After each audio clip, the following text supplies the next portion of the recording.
আল কোরআনের অপমান সইবে না রে মুসলমান, আল কোরআনের আলো ঘরে ঘরে চলো, সাম্প্রদায়িক সম্প্রীতি রাজশাহী বিশ্ববিদ্যালয়ের বিভিন্ন আবাসিক হল ও মসজিদে পবিত্র কোরআন শরীফ পোড়ানোর ঘটনায় জড়িত সন্দেহে বিশ্ববিদ্যালয়ের এক শিক্ষার্থীকে ময়মনসিংহ থেকে গ্রেফতার করেছে রাজশাহী মেট্রোপলিটন পুলিশের সাইবার ক্রাইম ইউনিট। আরএমপির অতিরিক্ত উপপুলিশ কমিশনার সাবিনা ইয়াসমিন জানান, ময়মনসিংহের ভালুকায় এক অভিযানের মাধ্যমে ফেরদৌস রহমান ফরিদকে গ্রেফতার করা হয়। মঙ্গলবার তাকে রাজশাহীতে হস্তান্তর করা হয়েছে।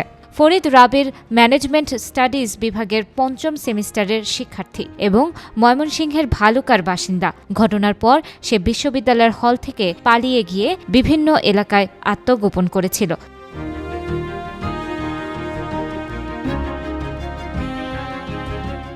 পুলিশ জানিয়েছে, প্রাথমিক জিজ্ঞাসাবাদে ফরিদ কুরআন পোড়ানোর ঘটনায় সম্পৃক্ততার কথা স্বীকার করেছে। তবে তদন্ত এখনও চলমান রয়েছে এবং পরবর্তী আইনগত ব্যবস্থা প্রক্রিয়াধীন।